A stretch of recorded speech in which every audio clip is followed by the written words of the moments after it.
Olá, meus queridos! Hoje é dia de correção no simulado número 6, nosso último simulado. Eu espero que vocês tenham feito. Se não fizeram, já sabe, desliga e vai fazer. Importante, vai cair no nosso exame, algo me diz. Vem, João dos Anjos, que foi sócio de 2005 a 2012, sem poderes de gerência da Sociedade Mata Leão Limitada, teve o redirecionamento da execução fiscal anteriormente ajuizada em face da empresa para pagar tributo estadual em decorrência da dissolução irregular da empresa em 2013. Por entender que a dívida tributária era uma dívida da empresa e não dele, ingressou com embargos à execução. Em primeira instância, foi julgado improcedente seus embargos, motivo pelo qual apelou para a segunda instância, cujo acórdão unânime entendeu que João era responsável pelo pagamento do imposto da empresa por fazer parte do quadro societário. Considere que o contribuinte foi intimado da decisão. Há 5 dias, ele procura para que você ingresse com a medida cabível na defesa de seus interesses. Bom, gente, o que acontece? Aqui, o nosso contribuinte já tinha ingressado com embargos à execução, foi julgado improcedente, ele recorreu para a segunda instância e lá teve uma decisão que não deu provimento a seu recurso de apelação. Aí o que você pensa? Estamos em segunda instância. Se eu estou aqui em segunda instância, no caso, Tribunal de Justiça, né? Por que Tribunal de Justiça? Porque eles estão me dizendo que houve a cobrança de tributo estadual. Então, Tribunal de Justiça. Frente a esse acórdão do Tribunal de Justiça, eu não concordo, quero recorrer. O que eu posso pensar? Ou eu vou recorrer para o STJ por meio de recurso especial, ou eu vou recorrer para o Supremo Tribunal Federal por meio de recurso extraordinário. Bom, quando é que eu vou para o Supremo por meio de recurso extraordinário? Quando houver violação à Constituição Federal. E quando eu vou para o STJ por meio de recurso especial? Artigo 105, inciso 3 da Constituição Federal, diz quando houver violação a uma lei federal. Então, você tem que ter em mente. E agora? Essa decisão violou aqui a Constituição Federal ou a lei federal? Veja, quando é que o sócio tem que pagar dívida da empresa? Nos termos do artigo 135 do CTN. Quando se tratar, primeiramente, de sócio com poderes de gerência, de administração, e que ele tenha dado causa àquele crédito tributário, por ter agido com excesso de poderes, com infração à lei, infração ao contrato social e estatuto social. Veja que o nosso cliente, ele não era gerente, logo, ele não tem essa responsabilidade. E outra coisa, ele não deu causa àquele crédito tributário, pois ocorreu a infração à lei, a dissolução irregular, em 2013, quando ele nem era mais sócio daquela sociedade, que nunca foi com poderes de gerência. Então, ele não deu causa, logo ele não tem que pagar essa dívida tributária. Mas ele não paga essa dívida tributária em razão do quê? Porque a própria lei federal, que é o CTN, diz que ele só deveria pagar se ele tivesse dado causa e se fosse um sócio com poderes de gerência. Então, aqui houve violação ao nosso CTN. Se houve violação ao CTN, resposta, recurso especial. Nos termos do artigo 105, inciso 3, a linha A da Constituição Federal. Sobre recurso especial, eu abro o CPC. Gente, é importantíssimo vocês fazerem essa relação. Se eu estou em segunda instância, eu vou para RESP ou extraordinário. Veja de onde vem a infração. Se for Constituição Federal, recurso extraordinário. Não, é violação ao CTN, lei federal, recurso especial. Então, aqui, bem claro, um recurso especial. Agora, quando eu vou fazer o recurso especial, o que eu tenho que observar? Observar que tem folha de rosto. Já estou acostumado. Então, vou primeiramente endereçar para o Tribunal de Justiça, onde estão os autos, e depois as minhas razões de recurso será para o STJ, que ele vai analisar o meu recurso. Então, fica lá, excelentíssimo senhor desembargador, presidente do Egrégio Tribunal de Justiça do Estado, né? Deixamos reticência, porque eu não sei qual é o Estado. Aí eu faço a qualificação normal. João dos Anzóis, nacionalidade, profissão, estado civil, portador da cédula de identidade, número, inscrito no CPF/MF sob número, residente domiciliado na rua, número, bairro, cidade, estado, CEP, vem respeitosamente perante Vossa Excelência, por intermédio de seu advogado, abaixo-assinado, procuração anexa, com escritório na rua, número, bairro, cidade, estado, CEP, onde recebe intimações, interpor, porque é recurso, com fulcro no artigo 105, inciso 3, a linha A da Constituição Federal e 541 e seguintes do CPC, o presente recurso especial, diante do disposto no acórdão proferido pelo Tribunal de Justiça do Estado pelas razões que seguem em anexo. Ora, então você já termina aqui a sua folha de rosto. É claro que ainda falta um pedaço, né? Outro sim. Requer-se na forma do artigo 542 do CPC, seja intimado o recorrido, abrindo-lhe vistas pelo prazo de 15 dias, para querendo apresentar contrarrazões ao presente recurso, e fim do prazo, com ou sem contrarrazões, a sua admissão em remessa ao Egrégio Superior Tribunal de Justiça para apreciação e esperado provimento. Termos em que pede deferimento, local, data, advogado, OAB, número, sem correr para o abraço, ainda está cedo. Não esqueçam, pelo amor de Deus, de pedir a remessa para o Egrégio Superior Tribunal de Justiça, pois é ele que vai, na verdade, analisar. E aí, pula 2, 3 linhas e faz um novo endereçamento. Excelentíssimo, senhor ministro presidente do Egrégio Superior Tribunal de Justiça. E aí? E aí você vai colocar tão somente recorrente, recorrido, origem, autos e razão de recurso especial. Razões de recurso especial. Nesse momento, você vai abrir o tópico da tempestividade.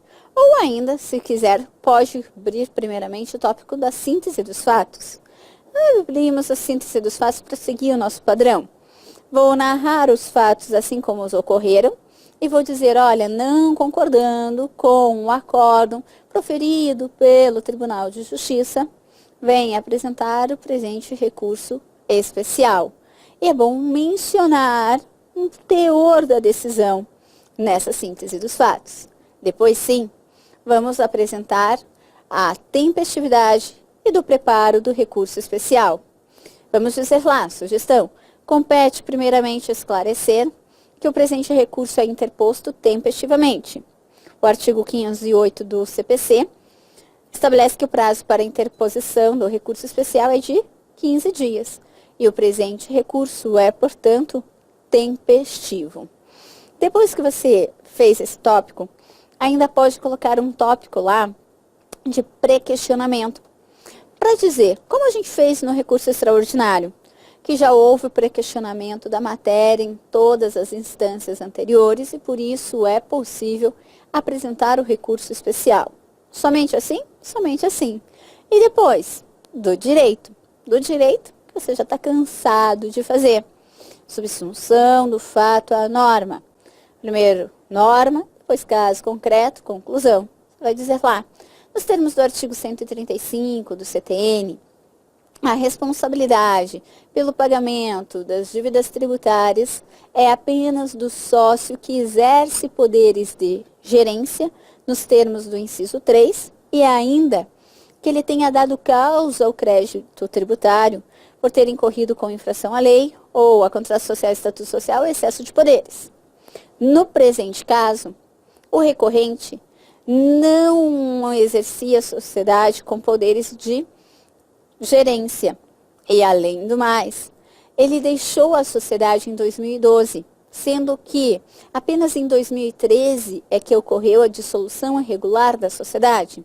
Conclusão, o recorrente, ele não é responsável tributário por pagar essa dívida tributária, por não ser sócio com poderes de gerência, administração e por não ter dado causa a esse crédito tributário, pois ele deixou a sociedade em 2012 e a dissolução irregular só ocorreu em 2013.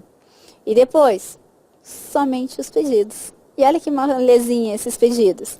Dos pedidos, requer-se o recebimento, conhecimento e provimento do presente recurso especial, reformando-se o acórdão recorrido para o fim de que seja reformada a sentença proferida pelo Tribunal de Justiça e dada devida procedência aos pedidos iniciais, por ser a forma como se consuma a mais lídima e cristalina justiça. Nesses termos, pede-se deferimento. Local, data, advogado OAB, número. Posso pedir a inversão da condenação dos honorários de sucumbência? Pode sim, gente. Pode colocar lá para deixar tudo muito completo. O que acharam do recurso especial? Molezinha, né? O que assusta o recurso especial?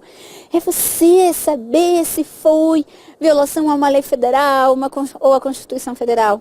Basta você ter a tese de defesa e você vai saber se é recurso especial ou extraordinário.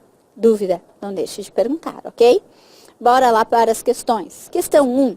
A transportadora aérea brasileira Voibem S.A. firmou contrato de leasing por 20 anos e sem opção de compra de 3 aeronaves 747-800 novíssimas com a empresa Bombo, com sede em Minneapolis, Estados Unidos da América, para o transporte doméstico de passageiros. As aeronaves foram entregues no prazo avançado. Ocorre que, na chegada das aeronaves ao Brasil, a Voibem S.A. recebeu notificação do Estado, por meio da Secretaria da Fazenda Estadual, determinando o pagamento do ICMS relativo às 3 aeronaves. O Departamento Jurídico da Voibem entra em contato com você, renomado tributarista, para consultá-lo sobre a questão. Com base no cenário acima, responda aos itens a seguir, empregando os argumentos jurídicos apropriados e a fundamentação legal pertinente ao caso. A. A cobrança é constitucional ou inconstitucional? B. Quais são os pressupostos de incidência do imposto? Qual é a principal característica desse contrato que determina a constitucionalidade ou inconstitucionalidade da cobrança? Vejamos lá. Olha só, aqui na verdade está com pontuação de 1, mas é quando foi cobrada na prova, eram 5 questões e cada questão valia 1 ponto. Mas para nós vamos adaptá-la, né, para você fechar isso as 4 questões, 1 e 25. Então não se preocupe com essa pontuação aqui. Mas respondendo à questão. Nesse contrato de leasing, incide o ICMS? Sim ou não? Primeiro, para responder, você tem que se lembrar. Aonde que está previsto o ICMS? Lá no artigo 155, inciso 2 da Constituição Federal. Incide sobre operações de circulação de mercadorias ou sobre serviço de transporte interestadual ou intermunicipal, ou ainda sobre serviço de comunicação. Ora, quando nós falamos de operação de circulação de mercadoria, tem que ser o quê? Uma operação jurídica com transferência de titularidade. Sobre a mera circulação de mercadoria, não incide o ICMS. Quando eu faço um contrato de leasing sem a opção de compra, ocorreu aqui a transferência de titularidade? Claro que não. Logo, incide ou não incide o ICMS? Não. Então, a primeira resposta é inconstitucional. Inconstitucional porque, nos termos do artigo 155, inciso 2 da Constituição Federal, o ICMS é devido quando ocorrer uma operação de circulação de mercadoria. E a operação tem que ser jurídica com transferência de titularidade. Aí você pode dizer, ora, quando que vai incidir? Quando ocorrer a transferência de titularidade. Na letra B, respondendo, quais são os pressupostos da incidência do imposto? Aí você diz, quando ocorrer a operação de circulação de mercadoria, uma operação jurídica com transferência de titularidade. O que não ocorre quando se tem no contrato uma opção para não ficar com aquele bem. Então, essa é a resposta. Na letra C, qual é a principal característica desse contrato que determina a constitucionalidade ou a inconstitucionalidade? Ora, justamente a opção de não compra. Porque quando você faz um contrato de leasing, no final você pode optar entre renovar o contrato, entre devolver o bem ou ainda entre ficar com o bem, né? Mas se você já fez a opção de não ter aquele bem, imagine, aquilo já está dizendo, nunca ocorrerá a transferência de titularidade. Então, por isso que não se sujeita à incidência do ICMS, certo? Questão número 2. Determinado jogador, integrante de importante time de futebol, do Estado de Federação Brasileira, na qualidade de pessoa física, ao promover, em dezembro de 2010, a importação, por conta própria de um automóvel de luxo da marca Jaguar, 0 km, fabricado no exterior, foi surpreendido com a cobrança de tributos, inclusive o ICMS. Todavia, o jogador de futebol, inconformado com a cobrança do referido imposto estadual, ajuizou por meio de seu advogado competente mandado de segurança com base na súmula 660, editada pelo Supremo, a fim de viabilizar a defesa dos seus direitos perante a Justiça Estadual. Com base no caso acima, responda aos itens a seguir, empregando os argumentos jurídicos apropriados e a fundamentação legal pertinente ao caso. O jogador de futebol em questão estaria enquadrado na qualidade de contribuinte do ICMS? E B, considerando que existe pedido liminar, analise sua viabilidade, bem como a do direito em discussão. Vem cá. Aquele que importa um bem, ainda que não seja contribuinte desse bem, tem que pagar o ICMS importação? Artigo 155, parágrafo 2º, inciso 9, a linha A, diz que hoje, todo mundo que importar, independentemente de ser contribuinte ou não, tem que pagar o ICMS na importação. Ah, mas e a súmula 660? Ela é anterior à emenda à Constituição de número 33. Antes dessa emenda à Constituição de número 33, de fato, só iria pagar o ICMS importação quem era contribuinte habitual. Após a emenda, temos que todo mundo que importar tem que pagar o ICMS importação. E hoje, de acordo com o entendimento do Supremo, é necessário que tenha uma lei estadual que assim preveja, para que tenha essa incidência. Logo, aqui a resposta é pela não aplicação dessa súmula 660. Aliás, você pode riscar do seu código, né, para dizer que realmente nos termos do artigo 155, parágrafo 2º, inciso 9, a linha A, todo mundo que importar, independentemente de ser contribuinte habitual ou não, tem que pagar o ICMS na importação. E que hoje faz-se necessário ainda ter uma lei estadual dispondo dessa forma. Essa é a resposta da letra A. Letra B. Existe possibilidade dele conseguir essa liminar? Ora, gente, como é que eu consigo liminar? Que eu tenho que ter fumus boniuris e periculum in mora. Fumus boniuris, fumaça do bom direito. Ele tem a fumaça do bom direito aqui? Claro que não, gente. Ele não tem porque a própria Constituição Federal diz que todo mundo que importar tem que pagar o ICMS na importação. Então, considerando que existe pedido liminar, analise sua viabilidade, bem como a do direito em discussão. A resposta é não, por faltar um dos requisitos da liminar, qual seja a fumaça do bom direito, uma vez que a própria Constituição Federal determina que todo mundo que importar tem que pagar o ICMS na importação. Certo? Questão 3. Em janeiro de 2007, o agricultor Manuel Santos, ele teve sua extensa propriedade invadida por 50 famílias de camponeses. Inconformado, ele moveu tempestivamente ação de reintegração de posse, com pedido de medida liminar, no intuito de ser reintegrado na posse do imóvel, a qual foi prontamente deferida, embora siga pendente na entrega, na devolução. Com base na situação apresentada, responda fundamentadamente como repercute a incidência do ITR. Gente, o que nós temos aqui? O nosso cliente, ele é proprietário, porém, teve a terra invadida, já ingressou com pedido de reintegração de posse, mas ainda não lhe foi devolvida. Ora, será que ele tem que pagar o ITR? Olha que desaforo. Ele teve a terra invadida e ainda não devolveram para ele a terra dele, e ele ainda tem que pagar o ITR? É só você pensar. Qual que é mesmo o fato gerador do ITR? Ser proprietário de imóvel rural. Ser proprietário é exercer todos os poderes do grude, ter os direitos de gozar, reaver, usar e dispor do bem. Nesse caso, ainda que o CTN, lá em seu artigo 29, diga que é ser proprietário, possuidor ou detentor de domínio útil, nós sabemos que tem que ser possuidor com animus domini. Logo, o meu cliente, ele não está na posse do seu imóvel. Então, falta ali os poderes de ser proprietário. Logo, ele não tem que pagar esse ITR.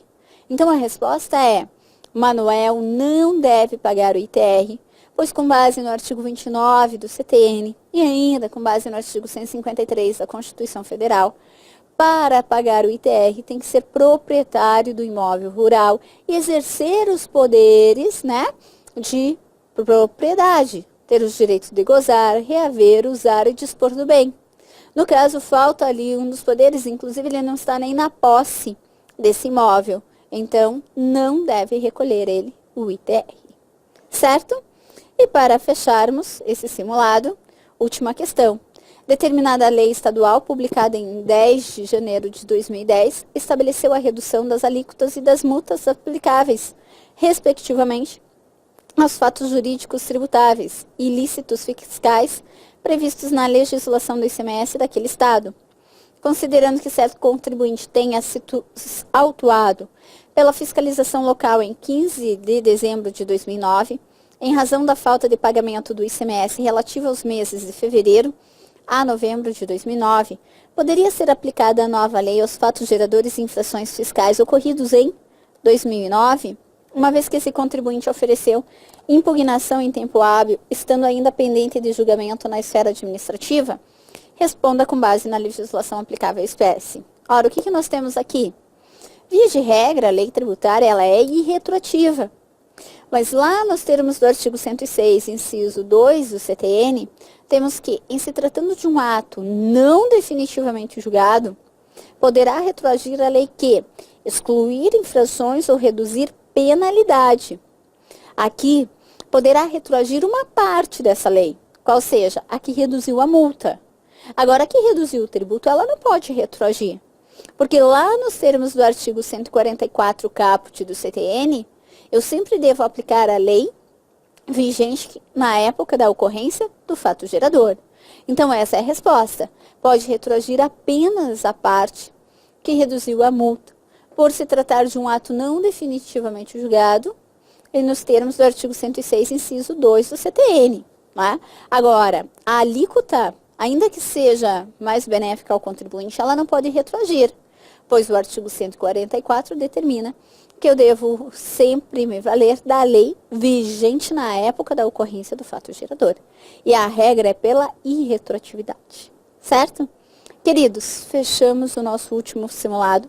Espero que vocês tenham ido bem. E se não foram, como eu sempre falo, aqui é hora de errar, não tem problema. Você erra aqui para você acertar no dia da sua prova, ok? Qualquer dúvida, não deixe de perguntar pela sua mensagem. Beijo grande e até mais.